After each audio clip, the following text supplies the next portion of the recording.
shortly constitute. But we're here to do the annual meeting of parishioners, known as the vestry meeting, which has a couple of items of business, followed by the annual parochial church meeting itself, where we'll talk a little bit about vision, about finance, about some other elements of business which are standard, like electoral roll. And finally, we have the meeting of the new PCC, where we've just got a couple, again, items of business. We won't be too long, but we want to have time to be able to think a little bit about vision, a little bit about priorities, and look forward a little bit as a church together at one particular priority I would suggest for this next season in our shared life. So anyway, thank you for being here. I really do appreciate it. Maureen's here with me as PCC Secretary, and if anyone misbehaves, I will set Maureen on you. So, well, there you go. So we can get the church wardens with their wands out.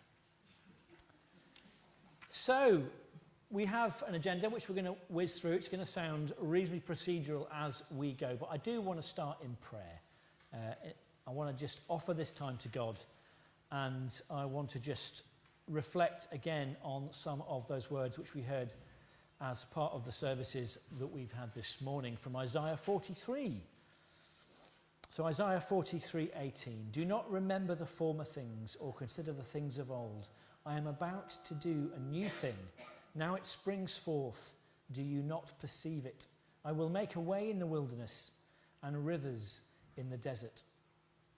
Loving God, we thank you that you are the God of newness, the God of invitation, the God of grace, the God of freedom. We do pray that you will lead us as a church community. We do pray that as we meet and do business together now, that this will still be holy time, that your Spirit will move. We pray for a sense of shared purpose as we explore together what it is you are leading us to do and who it is you are leading us to be in this place. In Jesus' name, amen. So, on with the annual meeting of parishioners, the vestry meeting as it's commonly called. The first thing we have is welcome, which I've already done. So we'll move on to apologies for absence. Do we have any apologies to note? Jean Fraser-Sims, Anne Jordan, Sue Cook, Betty Rutham, Jane George and Jill Warsaw. Fantastic, thank you. So we will note those as apologies. Jill Parker as well. Any others from the floor?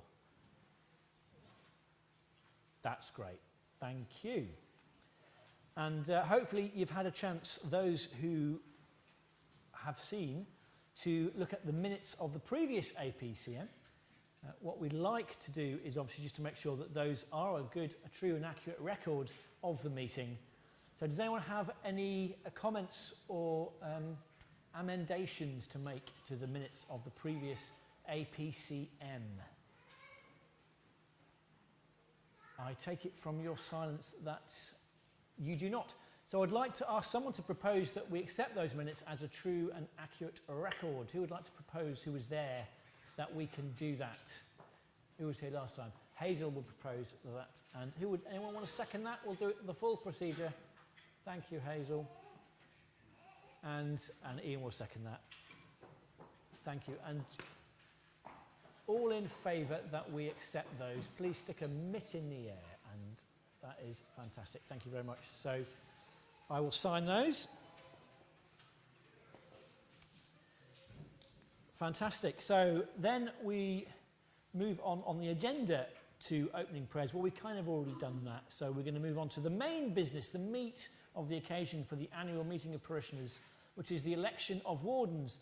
So as you know, this is a very serious and solemn moment in the life of the church because wardens really do matter. Church wardens are really important roles in the life of the church. And this is the moment where people from all around the community, all down into Compton Acres, could turn up and vote for who they think should be a church warden in St Paul's for the next year. So I don't think we've got too many people from the local shops and local community, but actually it is a significant role in the community as well, or certainly used to be when churches were much more focus of the whole community.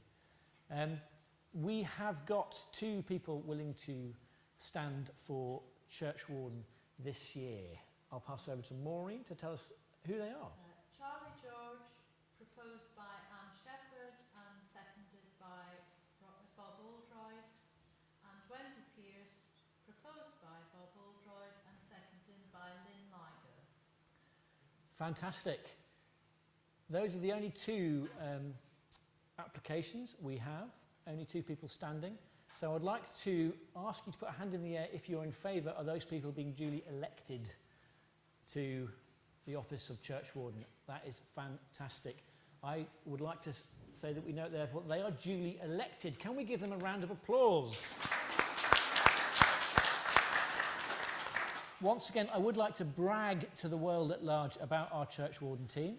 In Charlie and Wendy, we have 2 fantastic church wardens who are a great help to me and to the leadership team, who do a huge amount of work in and around the church and who have a huge amount of wisdom, spiritual depth and insight.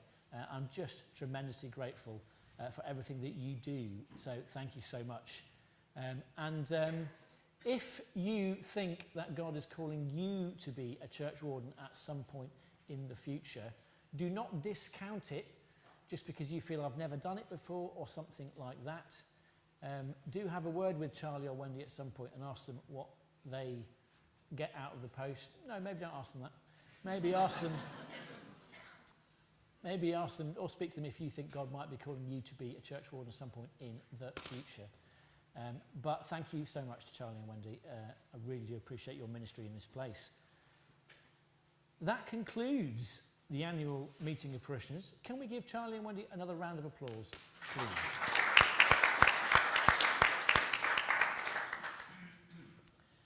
Fantastic. So we move straight on, directly on to the annual parochial church meeting itself.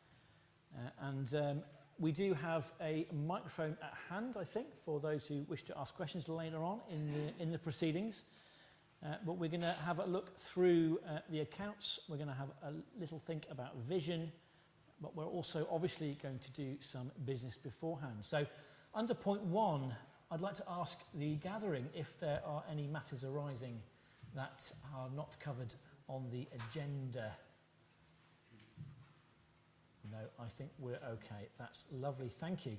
So moving on to point 2, item 2 on the agenda, we have 4 places on the PCC this time around, this year around. One of which is for 2 years, the rest of which are for 3 years. The 2-year post is because Layla Anderson has stood back from the PCC after 1 year when she became an employee of the church because she cannot be her own boss. So there's 1 2-year post and 3 3-year posts.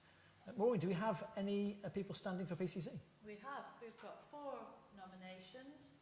The first is Janet Coleman, and I'm going to add her into apologies because I think she told me ages ago, so sorry I'll put that in. Janet Coleman, proposed by me and seconded by Hugh Williams. Angela Harris, also proposed by me and seconded by Penny Carrier. Leah Morales, nominated by Camilla Gilmore and seconded by Penny Carrier. And Madhu Limbakia, proposed by Wendy Pearce and seconded by Anne Shepherd.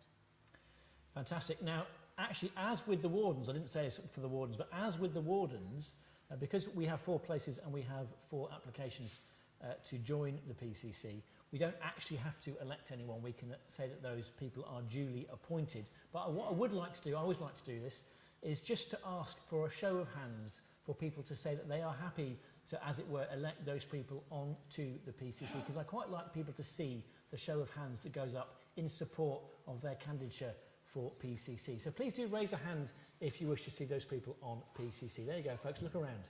Yeah, thank you. They are duly nominated and elected to PCC. Can we give them a round of applause, please? Like the church wardens, those are really important posts in the life of the church. I'm really grateful for our PCC. Again, I could absolutely brag to any number of vicars I've met about the quality and the enthusiasm and the positivity of our PCC body. It has been a joy for me to chair PCC over the last 2.5 years. What I'd like to do now is just pray for both our wardens and our new PCC members who have all been appointed today. Loving God, we thank you for our warden team. We thank you for our PCC team. We thank you for the gifts that you have given them. We thank you for the insight and the wisdom that they have, for the support that they give to me, to the whole church. We thank you that they are disciples of you, people who walk in your way. We do pray that you will bless them as they give their time and effort to being wardens, to being members of PCC. We do pray that as they go about those duties, as they take on those tasks, that you will give them the needful gifts, that you will lift them up, give them the strength, the energy, the wisdom, the grace, but also may it be a blessing to them to serve in that way. We just pray for you to release your blessings upon them. In Jesus' name. Amen. Fantastic. Now, we do have, under item 3 on the annual parochial church meeting, we do have election to Deanery Synod, which we have 2 places available. Maureen, do we have any nomination forms for Deanery Synod? No, we don't. At this point, we could see if anyone feels like standing for Deanery Synod. I really want to just make the point that Deanery Synod is one of those things which can be seen as a needless meeting, once a month or whatever it would be, a few times a year, for the local churches, a needless talking shop and X, Y and Z and A, B and C. Actually, I find that this Deanery Synod in particular doesn't feel like that. And I think those who have come to the Deanery Synod recently would agree that it is a genuinely encouraging and supporting place and an opportunity for local churches to work together. And I don't say that lightly, actually. I think this is a good deanery and a good Deanery Synod. So again, I would encourage you, if you've got a heart for working with local churches, if you've got a heart for collaboration, cooperation, if you actually would have some energy rather than just to attend a meeting to think, how can I be part of shaping collaboration between different churches, to think about whether you could stand for Deanery Synod and be part of shaping that cooperation between churches. If you feel God might be tapping you on the shoulder and suggesting that's a good thing for you to do, please do have a word with me, have a word with Andrew, who's one of our Deanery Synod reps, have a word with Anne Jordan, who's done that job as well. Do let us know if you think that could be you. Thank you. So we move on to item 4, which is the revision of the electoral roll. The revision is as was stated in the annual report, but in case anyone hasn't yet read it, I will give you the numbers again. At the time of publishing, and it still is, there were 122 on the roll, a decrease of 1. Since then, since last year's, there have been 7 additions and 8 deletions. 3 people have died, 4 have moved away, 1 has left. 46 on the roll live outside the parish, and there are 82 women and 40 men. Fantastic. I wonder what we make of those demographics. There we go. Thank you so much, Maureen. Thank you, everyone. If you are not on the electoral roll and you are a regular attender and have been for 6 months or more, I would really recommend you ask for a form, get yourself put on the electoral roll of the church. Wendy's shaking her head, don't do it.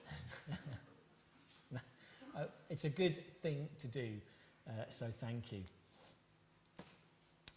Right, that concludes sort of the business element to some extent. Not quite, but of the annual APCM aspect of the meeting.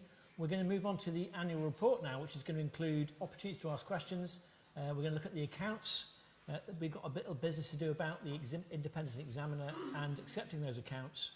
Then we're going to move on to talk a little bit about vision, about some issues in the life of the church going forwards. And then we'll be there or thereabouts. So, the first element under annual item 5 on the annual report is accounts. So, Debbie, this is your moment. We'd like to invite you. Do you want to have a seat or something, or are you happy to stand?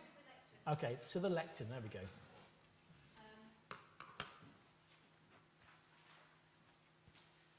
Right, I think I have prepared some slides, so hopefully they will work if Andrew can get them up. I'd like to start with a thank you, really, just for those that make my role easier. So Andrew, that sorts all the payments out, and Charlie, that helps to approve those, to Glynis and Hugh, that help with the banking and counting the money, and to Ian Robinson, who helps with the gift aid. So they make my job a lot easier, so just to say thank you to them. Right, I'll keep this brief, hopefully. So, if,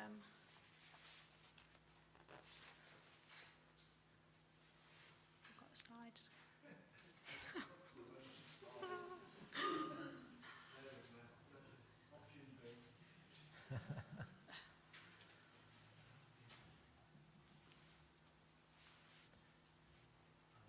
We did have some gremlins with the tech this morning, and actually Andrew, I thought at one point before the service that steam was going to come out of his ears, he was spinning so many plates, but got it all working in the end, so well done. But maybe after pulling the rabbit out of the hat this morning, maybe the machines have gone a bit wrong again now. We have faith in him, I'm sure he'll get us there.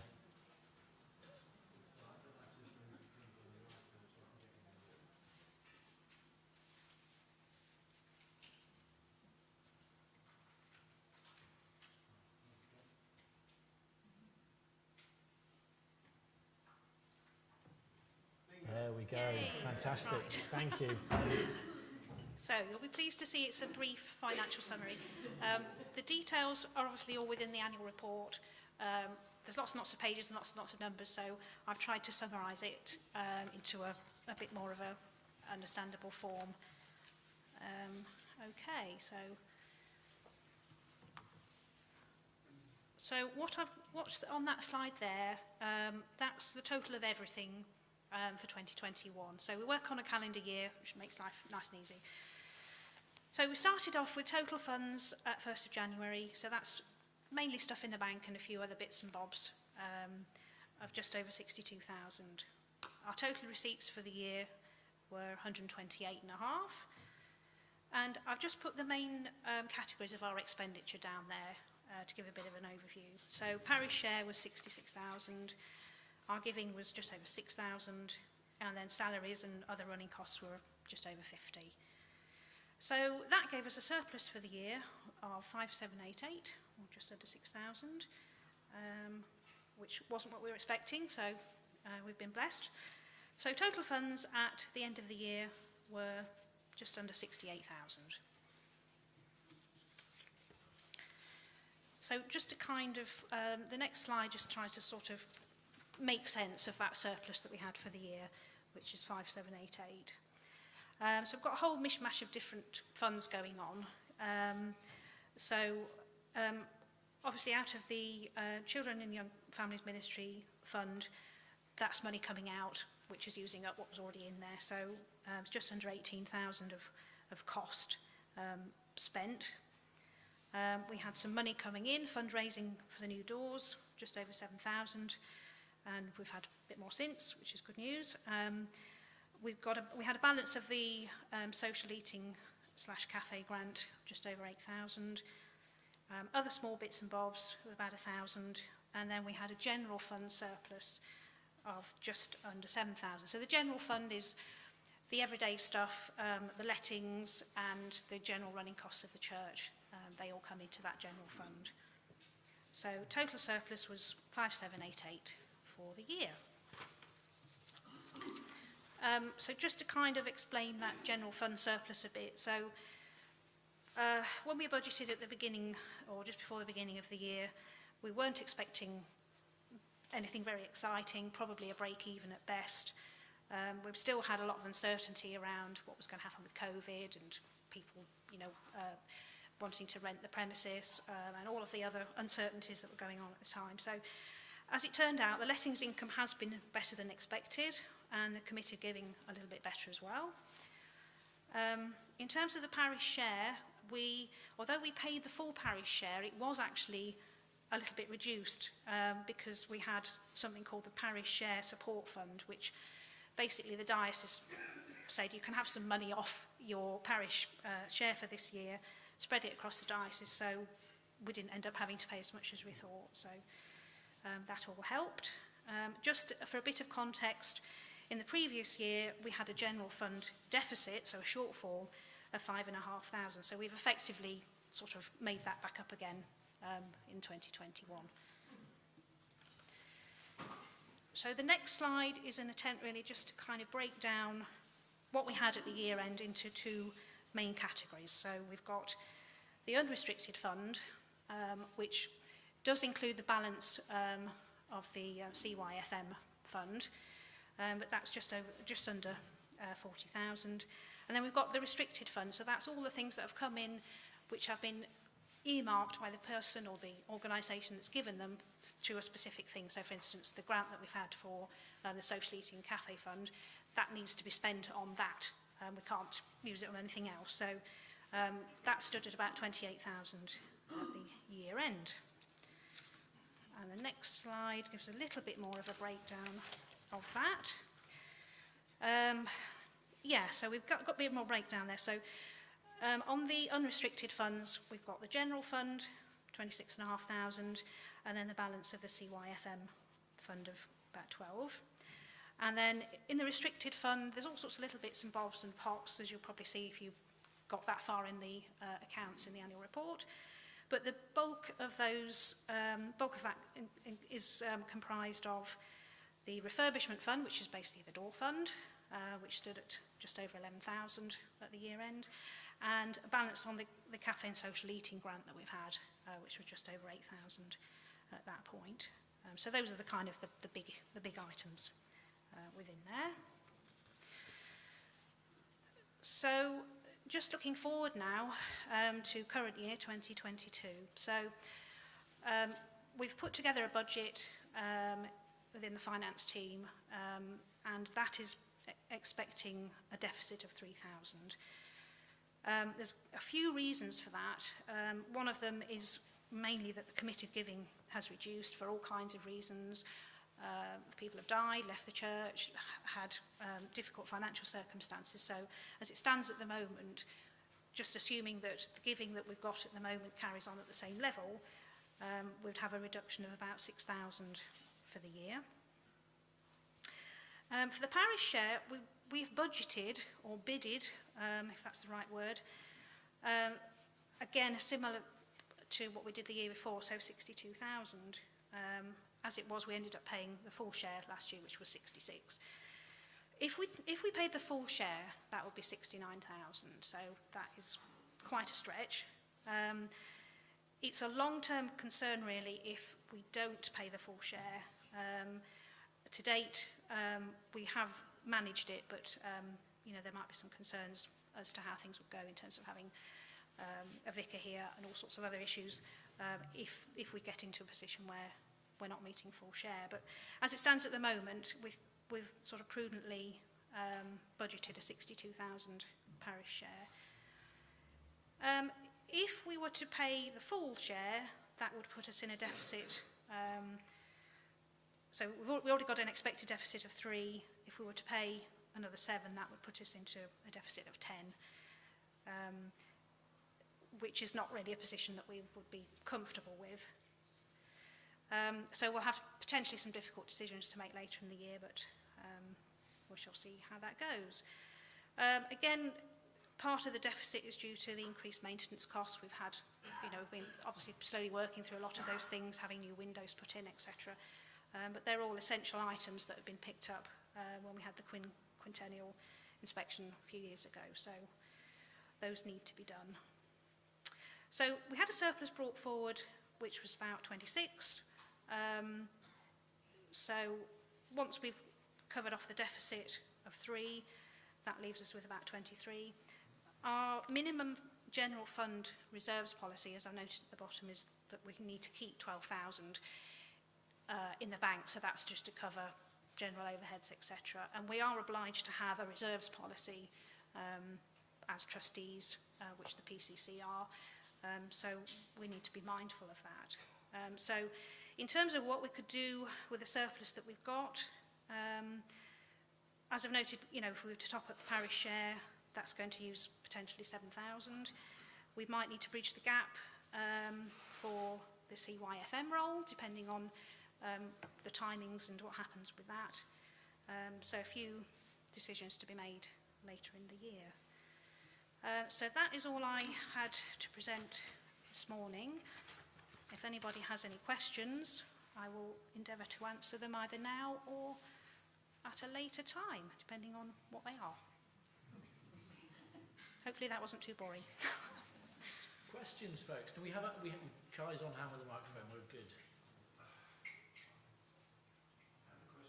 If we don't pay the parish share, will anything come to the diocese? Eat their budget. Where, if we don't pay our parish share, where does the diocese get its money from? And who suffers? That's a very good question. So what happens at a diocese level and also at a deanery level is that they put together a budget for the year in terms of the income that they want or need, and then that's sort of drilled down into the individual churches. As it stands, I don't think the diocese necessarily expect to receive all of the parish share that they would normally be asking for. So I can't remember, I think it was something like 95%, wasn't it, that they'd sort of budgeted to receive.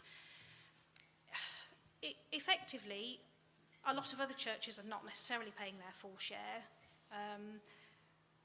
but other churches are picking it up. So I don't think there would be an issue in terms of the funding for the diocese as a whole, because I think it's got money that could cover the gap if we don't pay our full parish share.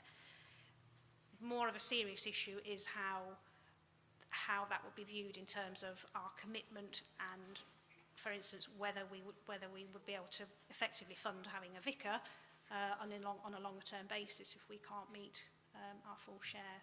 Can I speak into that a little bit? Yes, please. Yeah. So, I mean, the diocese itself is better off than some, but worse off than others. It doesn't have a huge amount of reserves that it can call upon, but it has been spending its reserves to cover the gap between what churches give and what ministry costs. There is a very real sense that the long-term future of just about every diocese is either increased income or consolidation and clerical redundancy one way or another, to a greater or lesser extent depending on the particular diocese and the particular occasion. But no one here, I'm sure, needs me to tell them that there are diocese deaneries out in the sticks where there is one vicar with sort of as many as 12 churches. So I mean, that consolidation of parishes is somehow, is the ultimate answer to that question. What happens if we don't pay and other people don't pay, and the deanery can't, the diocese can't meet its bills? Well, actually, what happens is when clergy retire, they're not replaced. It's not so much redundancies as such as more when clergy retire, they're not replaced. Parishes are consolidated. That is kind of the direction of travel. Does that answer your question at all? Yes, but one of the most Affluent parts of the diocese, I would have thought. Yeah. Mike, can I just add one thought on there, actually building upon what Debbie has said. I'm speaking in my capacity as lay chair, if you like. Whilst our budget is set at 7,000 below the share, when we get to November, we will have to make the decision of will we pay the full 69, will we actually top up the additional 7. Now we can really only make that decision when we get to November and we see where we are. We've only missed paying share once ever, and that we simply did not have the money to pay it. So we'll make that decision in November. Arguably, that decision will be that we will pay it, but that will mean that we will have run a deficit this year of £10,000. Now, because we have a general fund that sits around 26, we can afford to do that for 1 year. We can't afford to do that next year. We can only run a deficit of 10,000 once.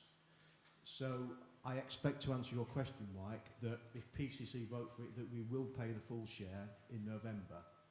But the challenge might be next year, because share only ever goes one way.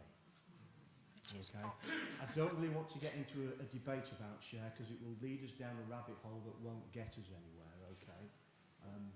It taxes me immensely, and I prefer not to share that taxing with you, unless you're really desperate, in which case we're going to have a cup of coffee, and then you'll wish you hadn't. Okay. Thank you. Okay. Good stuff. Have we got any more questions? Thank you.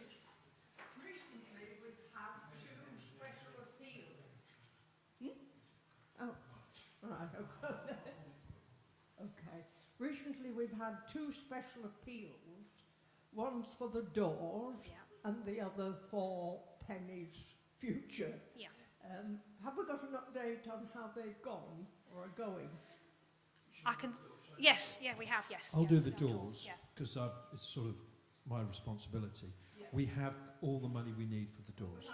We're okay for the doors. And that has been raised, and I've said this before, without a formal funding campaign. Yeah. We've never actually stood at the front there and said we need to raise X.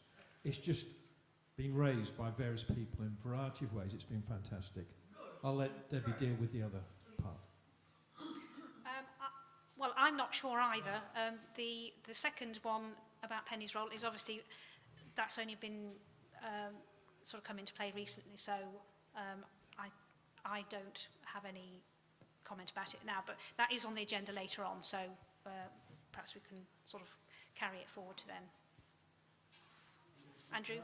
Yes? If Andrew's got something to say, please do. Do you want me Yes. to speak to that at the moment? Yes, At please. the moment, we have 12 members of the congregation who have committed on to 30 for 30. So that's great progress. We're going to need some more.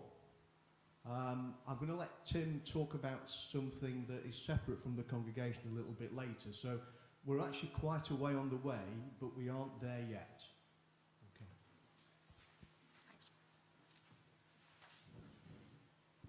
Just a very quick question, Debbie. Just about energy prices. Like, is there a concern that they're going to increase substantially, given that everyone else is concerned about that at home? Ian, do you want to say anything about... So, Ian, we have a parish buying thing that we signed up to, which Ian's The church our of expert England in. have actually set up an energy basket. They get all the churches that want to be involved and they negotiate with Total Energy. Our current rates are fixed until September, but who knows what's going to happen after that. I suspect it's going to be bad news.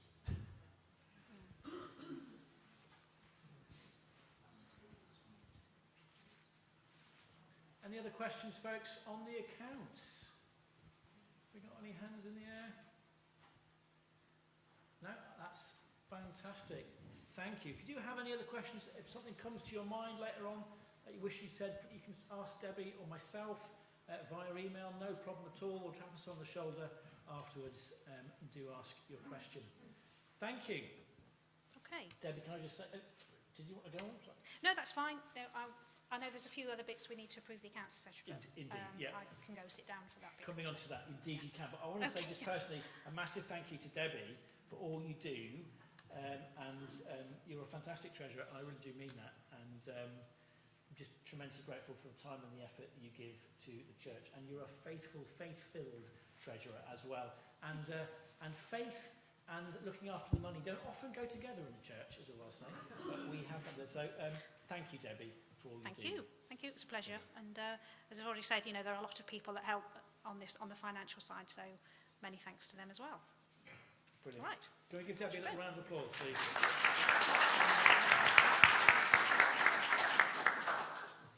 Right, I would like to suggest that we accept the accounts.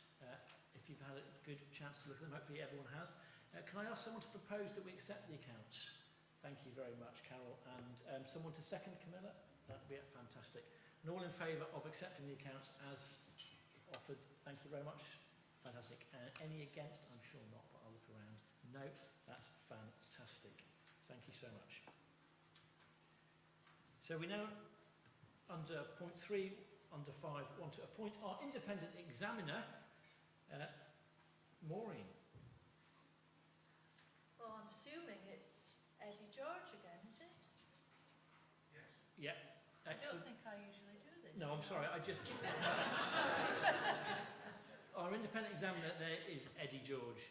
Thank you to Charlie for, you know, semi-volunteering the help of your...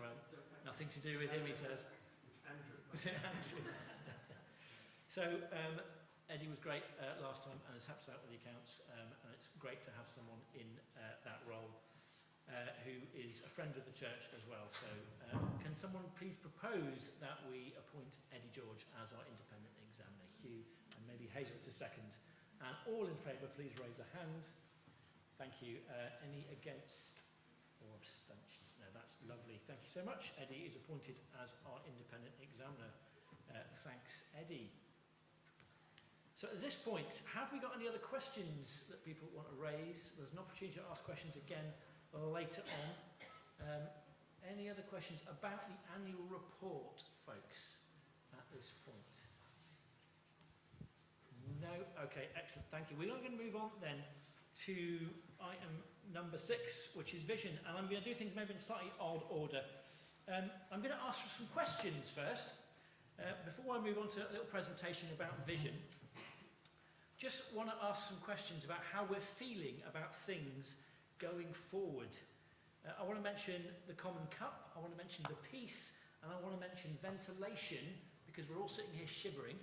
And we might just see how we feel about doing less ventilation and so on and so forth as time goes forward. I'm interested in your opinion. So I won't be asking for comments at this point so much as shows of hands, and hopefully we'll feel that we can get people's thoughts represented. So there are churches in the Church of England who have gone back to sharing the common cup, where the cup is passed around from one to the other. We're allowed to do that now, should we wish. It has been the judgment of the leadership team that that would seem a bit early to do that, based upon the situation with COVID in the nation. I'm just interested in how people would feel. So what I'd like to do is just ask for 3 different shows of hands. The first show of hands I'd like to ask for is, please place your hand in the air if you would feel completely uncomfortable with the idea of sharing the common cup at this present time. Please do raise a hand if that would be you, if you would be uncomfortable about that. We're going to have try and do a quick count here as I do.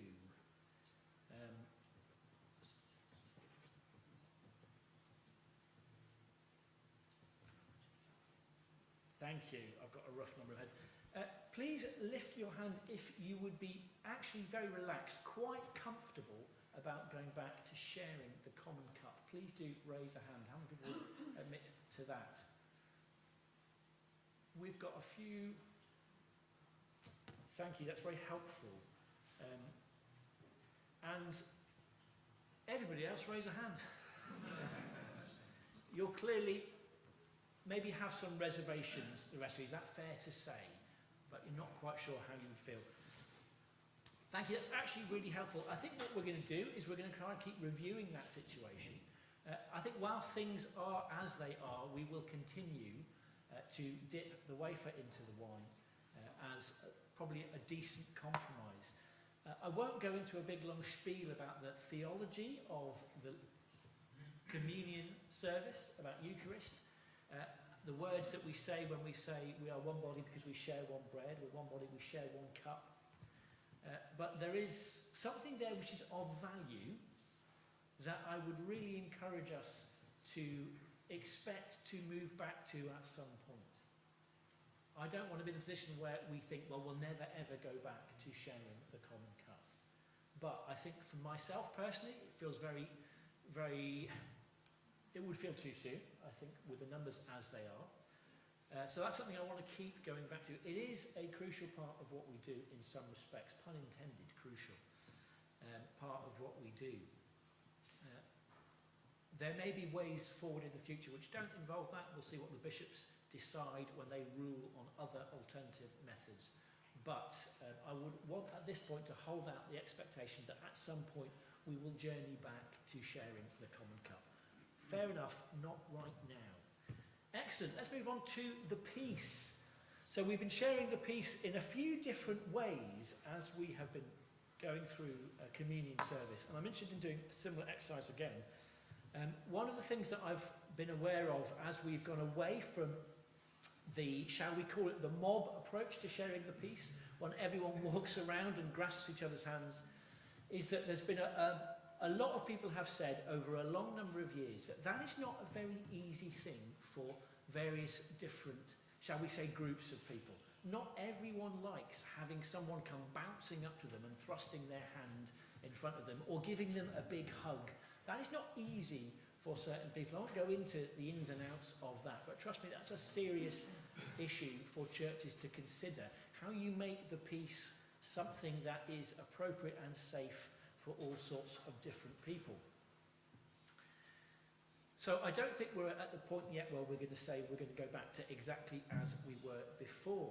But what we have been doing is having a system where, if you remember back to the last services you've been to, where we've been perhaps a little bit less explicit about how one shares the peace.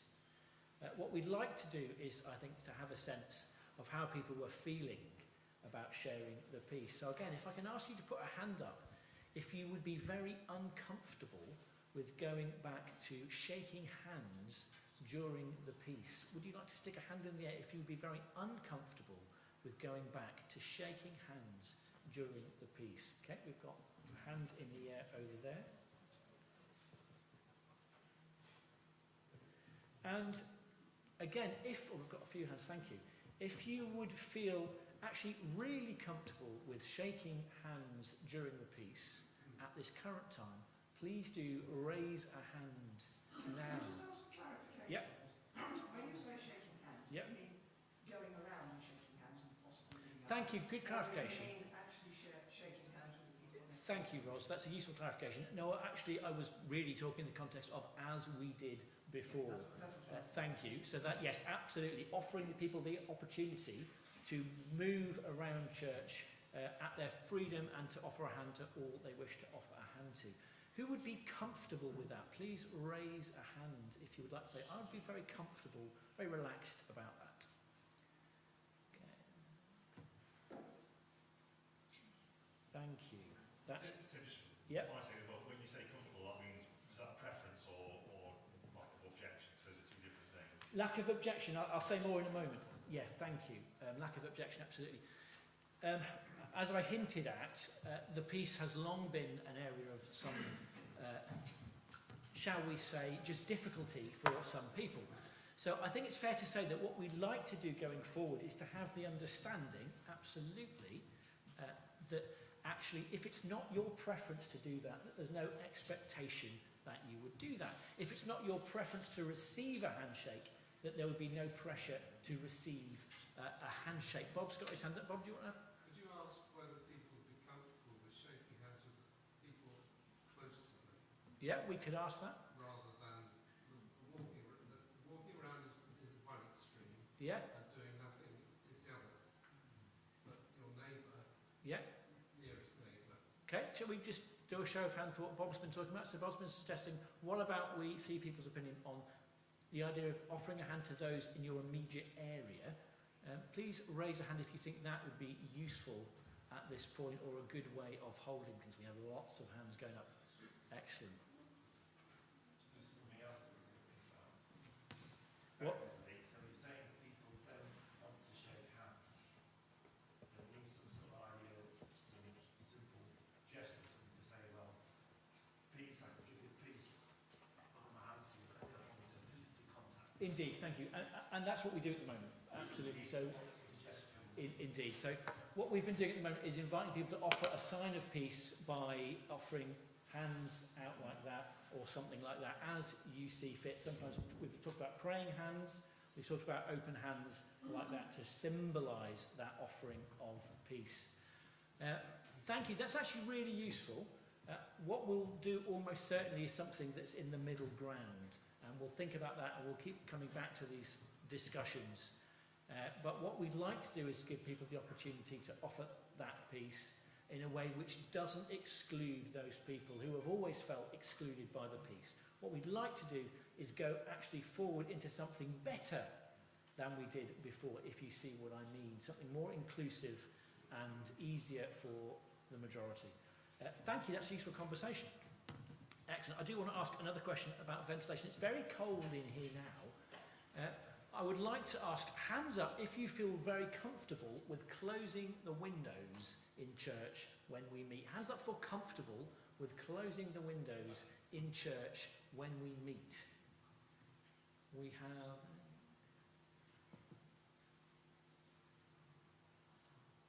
Okay, thank you very much. And it's a bit arbitrary, but hands up if you would be uncomfortable with closing the windows whilst we meet at the moment.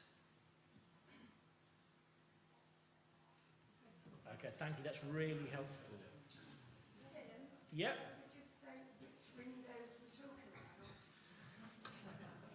about. Yeah. Well, at the moment, It's very cold when the well, at the moment we have the Louvres always open. We always have those ones open, and we normally have a couple open.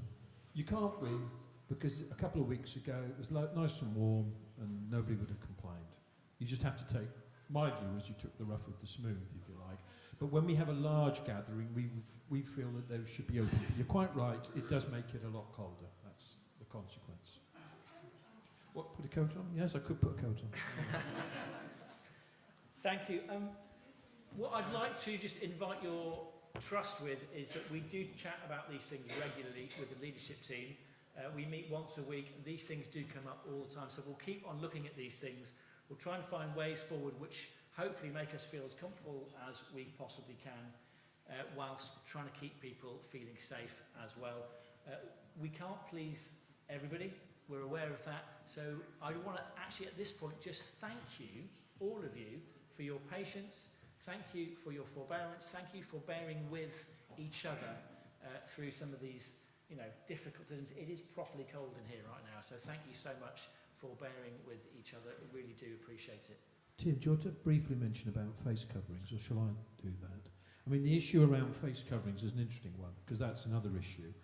What we've been doing, obviously we're not doing it for this event, but for the services, we've now had an area this side where we've invited people to wear face coverings. But in fact, you can wear them anywhere in the church, but we've invited people, when they've been in the service, to wear face coverings on the left-hand side.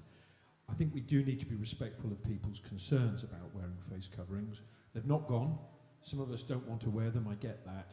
But I think we do need to respect people's concerns about that. So currently the leadership team's view has been to give people the option of wearing face coverings anyway, as we should respect people's rights to do so.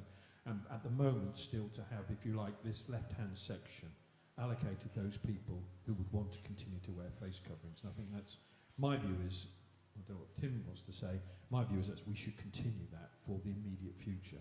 I mean, we've all seen the figures on COVID rates at present, so I think we've got to respect everybody's concerns and worries around that, and so that would be our current thinking amongst all the other things that we've talked about. Thank you, Charlie, and I'll just second that and say that, we're trying to hit a moving target all the time with these things. The numbers at the moment are amongst the worst they had ever been over the period of the pandemic. So actually, I'm not too concerned about asking for people's opinions about the face mask thing at the moment. We're going to keep that pretty much as it is for now, just because things are so high. And like I say, thank you for bearing with us. Thank you for your patience. Thank you for respecting each other. It is difficult. We're trying to keep each other as healthy and safe as possible. It's not always easy to get it right. But again, we are, I think, in a really strong position as a church compared to some in terms of the problematic disagreements and fallouts and frankly fireworks that some churches have had around this issue. I'm just very grateful for everyone's patience and actually that we've managed to stay reasonably pleasant to each other in the midst of all of that has been a real bonus. Thank you. Good stuff. I would like to then move on to some thoughts about vision. And we have got some slides. I feel like I need to stand up to do this because this is almost the bit where I feel like I'm preaching a sermon a little bit, but what I'm trying to do is to talk a little bit about what we see as the priorities for St Paul's at this particular season going forward. What we see as the elements of our vision which are particularly significant going forward. So I'm just going to show you some slides, hopefully really quick, which are going to go through some vision stuff, the vision statement of the church, hopefully which some of you are familiar with. So if we go to the next slide, you will see our 3 E's, which is something we brought in January 2021 as a very shorthand way of describing how it is St Paul's is going to take part in the mission of God in this place at this time. And we suggested that we're going to do that by encouraging people to experience what it is to know God, to have an experience of God, an experience of the divine, of the transcendent, if you will, an experience of the Holy Spirit. That's really mostly about our worship in some respects. It's about what we do on a Sunday morning, largely, not entirely, but largely. We then said we were going to encourage people to go from there, thanks Andrew, and to, after experiencing God, to explore what it means to be a disciple. That's our theme, our broad light touch theme for this year, is to think about exploring what it means to be a follower of the way of Jesus Christ. What it means for me, what it means for you in this time and in this place. That's a really important aspect of what we do in church, is teaching people to follow the way of Jesus and exploring how that looks in different contexts. The third E was about engaging with community. When I first came to this church 2.5 years ago, I fell in love with the message on the side of the church, your church in the community, which I absolutely loved. I thought it was a really generous, invitational phrase. We want to be a community church, engaging with our community. We want to be encouraging those who come to engage with the community of the church, the body of Christ, as well as with the local community. I really do believe that we'll see this church grow as we engage with our local community. As we step out across the boundary, someone said a while ago, as we go out beyond our walls, so we will see people come back through. As we go to them, so we might find people come to us. So those are the 3 E's that sort of are just, they act as sort of useful ways of measuring what we do. We also talked about key values as a church of how we're going to do those things. So the next slide, I believe, goes back into that. Moves around, which is, I'm quite pleased with the way it moves around, just that. We came up with some distinctive values, and these, what we described it in our, as we described in our vision statement, were usefully distinctive. In other words, they weren't trying to say everything a Christian church should be, because you might notice that words like love is not there. We might assume that being a loving community would be something would be very important to us, and absolutely we do want to affirm that. But those distinctive values were ways of helping us decide how we would be. We would be people of invitation and grace, because God is a God of grace and invitation.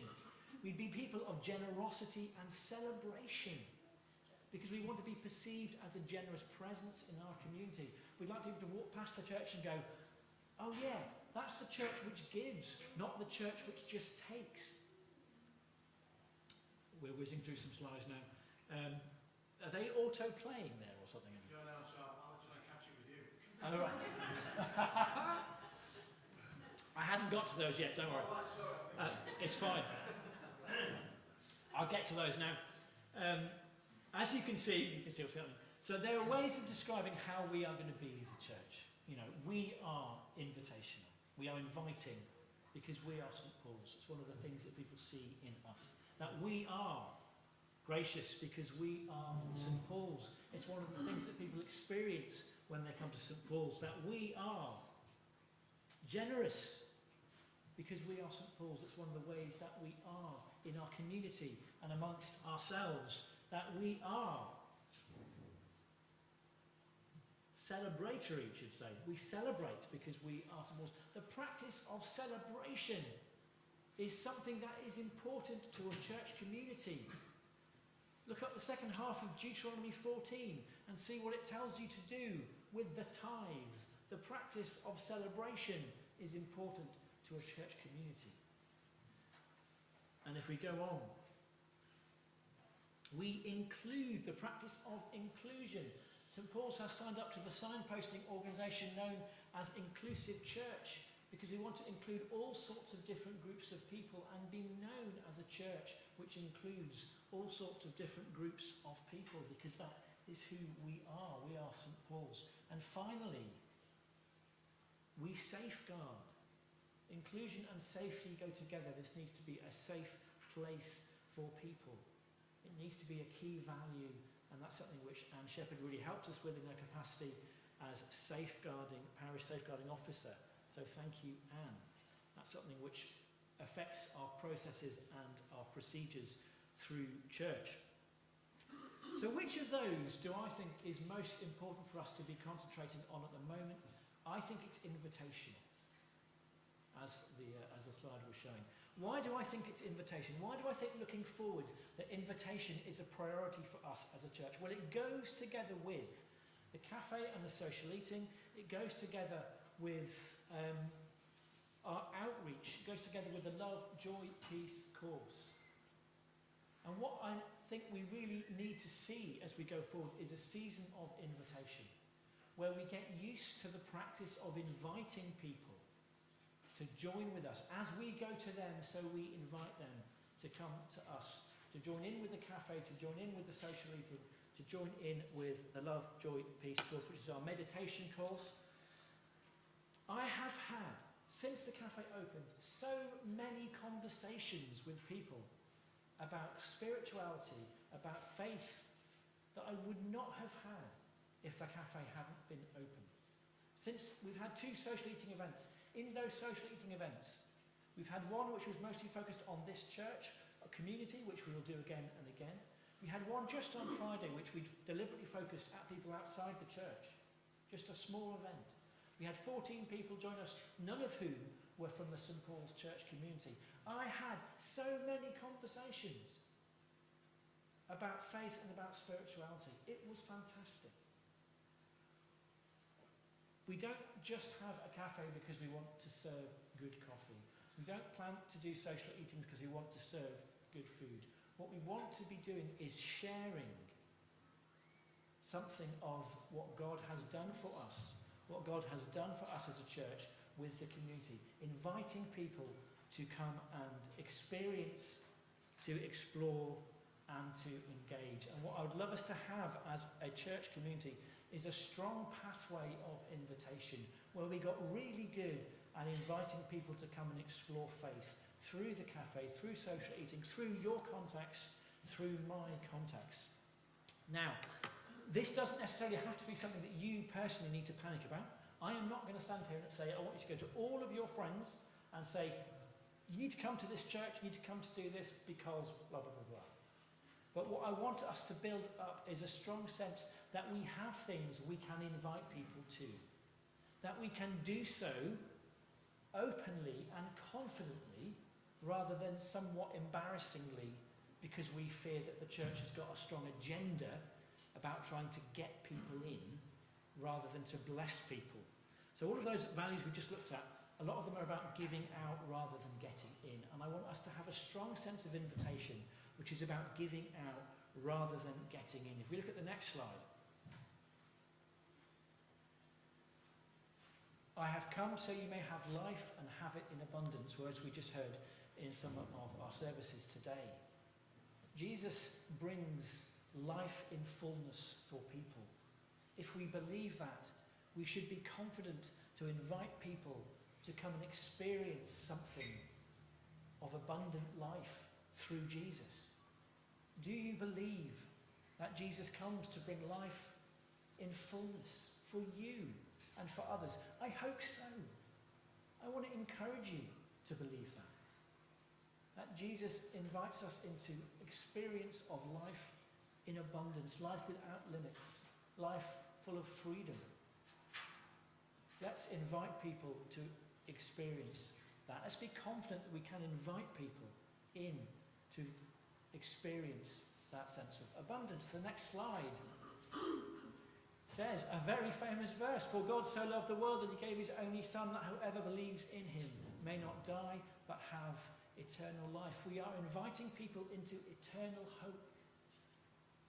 I'm not going to stand here and say I know exactly what comes next after we die. I believe that there is more.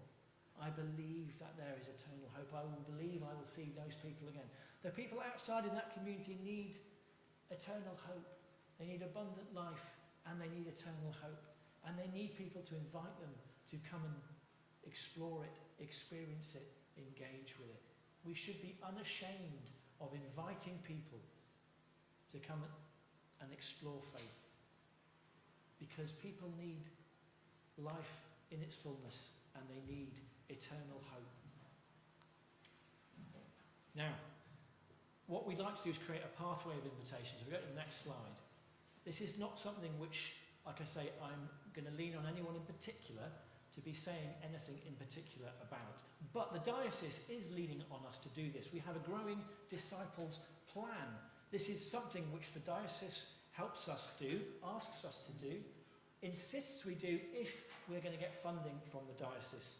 We are applying to get funding from the diocese for the children, youth and families role. We're applying to get £20,000 over 5 years from them.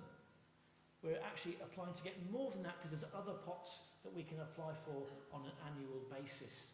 So over 5 years we might get as much as £30,000 from the diocese. So the diocese invites us to be a growing community. It invites us to expect to be a growing community. It invites us for good reasons, not because the diocese is completely fixated on infinite endless growth, not because the diocese just wants to balance its books, but because the bishops and the diocese structure genuinely believe in the power of Jesus, and they genuinely believe that people need to know about Jesus. So I just want to encourage you to understand that there is absolutely a real sense in the diocese of the power and importance of outreach and invitation. It's not just a cynical exercise to get more money. It really isn't. So we have something called a Growing Disciples Plan. The next slide shows you a little bit of the sort of thing we have to, that says on it. You probably can't see that very clearly, but we've written into it about experience, explore and engaging. We've written into it our vision. So the diocese is working with us to help us do and see and fulfill our vision. If we go to the next slide. But the diocese is also inviting us to expect growth. And this is an extraordinary document, which I'm not going to bother you about too much, but just to show that there is some targets for seeing us grow. Now, I am the last person in the world who's going to say that targets for growth for churches are always a good idea. But actually, I'm excited about that chart. And the reason I'm excited is because as I went through the process of doing this with the diocese, I found myself thinking, if we invite people, we will see this church community grow. If we believe we have something to offer people, and we invite people to come and explore it, I believe we will see this church community grow if we have something we can unashamedly and confidently invite people to. And that for me is really key. So that growth agenda from the diocese, I'm not afraid of that at all. I think it's important. We believe we have something to offer people. We believe it matters. And we believe if we invite people in, we will see growth. Just show you a couple more slides really quickly to explain what we're looking at. That says pathway of invitation, and it has a few little arrows on it. What we'd love to be able to do is to have a sense that there is a way we can invite people to come and have a coffee in our cafe, or to come and have a chat, and that will invite another invitation, to coin a phrase, which would be to experience something of God through faith. So what we'd like to be able to do is to have a sense that we have things we can invite people to. We have the cafe, we have social eating. We can invite people to those with no fear that it will look like we're just after agenda, an external agenda.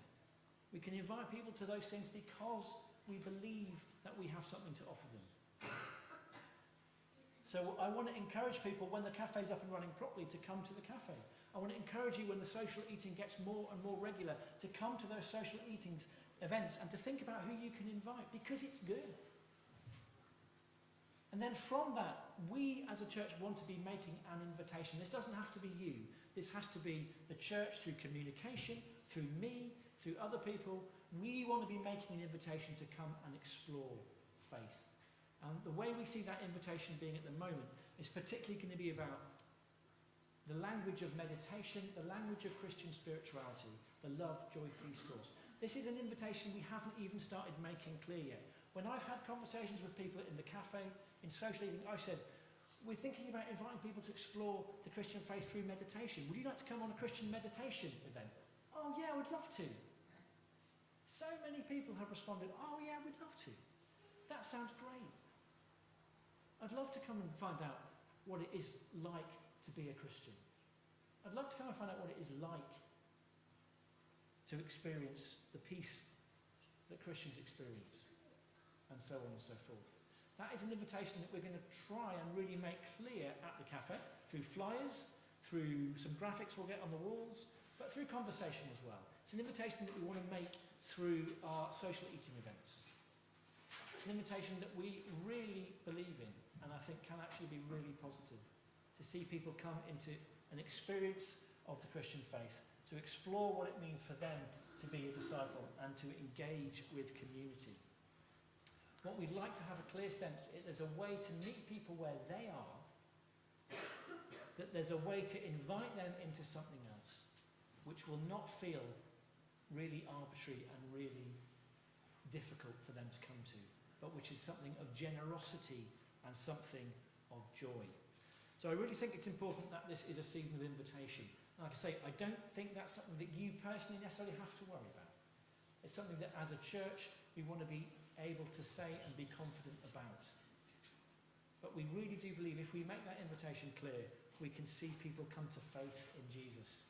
We can see people come to this church community, and that we can have more baptisms like we enjoyed today. Wouldn't that be fabulous? So there you go, that was quite a long talk on the vision of the church and the importance of invitation. I would like to invite some questions on that before we come to our final comments and some closing prayer. Do we have any questions? What's your response, folks? Any burning questions to what I've just said? Ian? Can you make available the slides we currently? Yes, I can, absolutely. Was that the Growing Disciples plan? Yeah, I can do. If you're really interested, I can do. It's not something that I would encourage the congregation to be too concerned about. It's a list of numbers going up as we look at growth. But I'm very happy to share that with you if you're interested. No problem at all. But it's not an important thing in terms of the communication with the congregation in general. But it is a sign that we are encouraged to expect growth. And that's something which I'm excited about, actually, as we go forward. Any other questions, folks?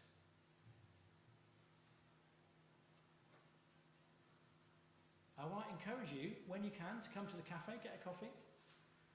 When we start putting Love, Joy, Peace courses on and meditation sessions on regularly, maybe to come to one of those and experience it for yourself.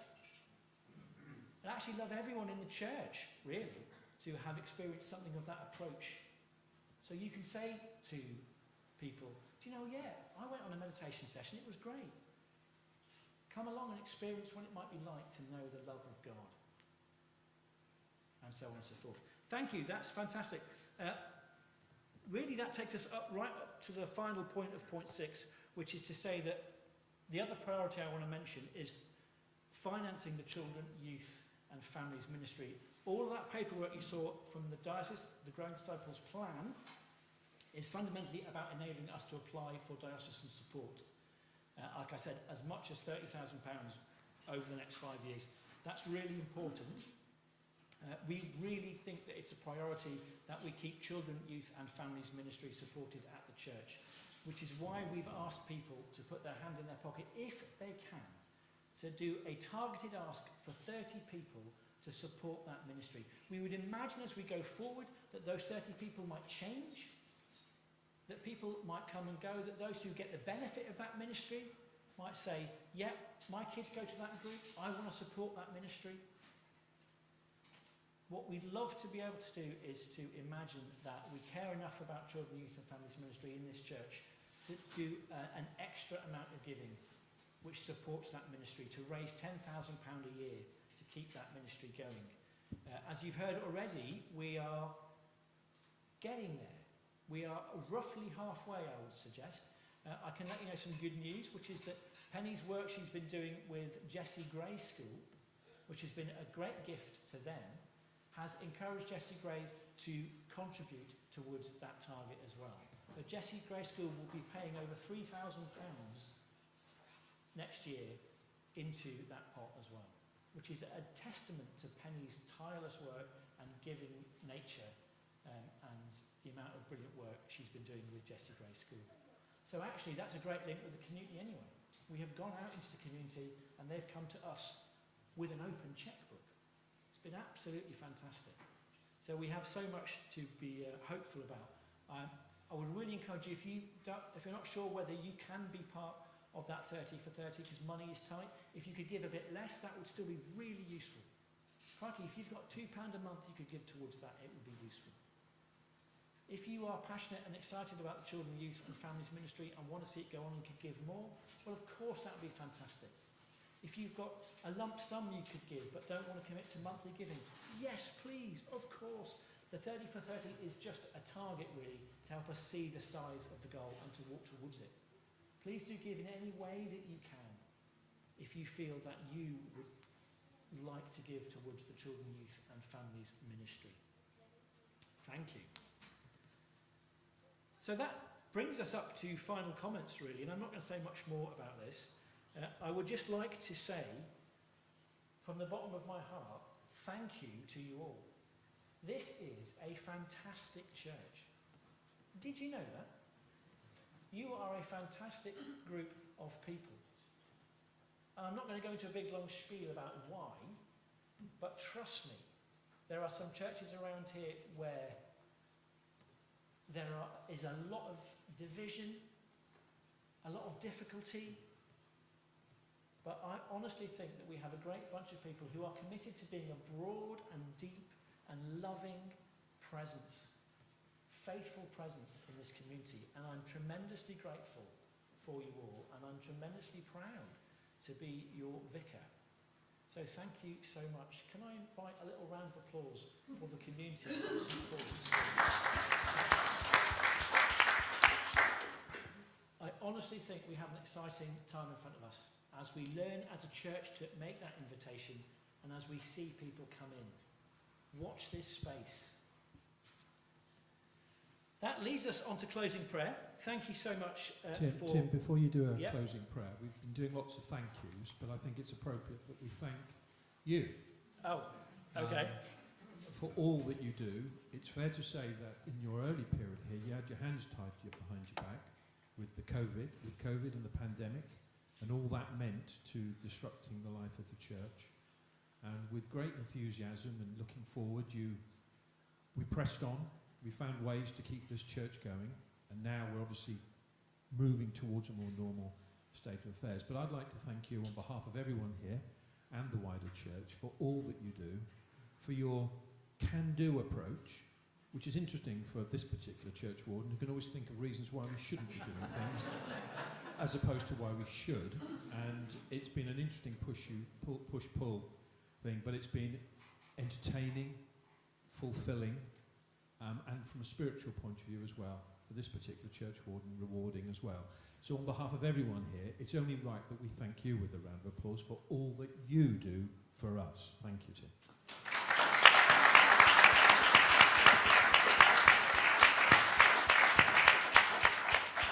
Thank you, it's my privilege. And actually, thank you, you've helped me, because I'd forgotten to do another thank you as well, which is to a member of the PCC who is standing down on PCC, who has a million hats that she wears, and who gives her time to so many different things, who is a trustee, a governor at Jessie Gray School as well, who's given so much to the church, which is Camilla. Camilla, thank you so much for everything that you've done. You were actually one of the first people I met from this church, because you were one of the, the parish reps, weren't you, for the appointment process. process. So thank you for that, and thank you for all that you've done. Thank you for being on PCC. We think we want to keep the door open for you if you feel like coming back at any point. We've just got a small gift to say thank you for everything that you've done. So,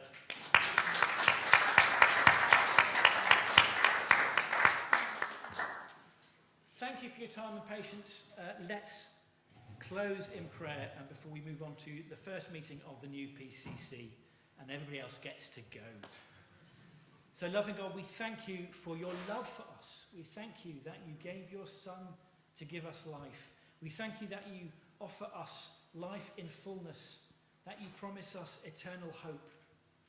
We do pray that we will be confident to make that invitation as a church to come and explore faith, that we may be confident to say that openly, to invite people in. We pray for the work of the cafe, the work of the social eating. We pray for the work of children, youth and families ministry in this place. We pray for all that we do and all that we've mentioned, that your Spirit may move through it, that you'll lead us on into an exciting future. In Jesus' name.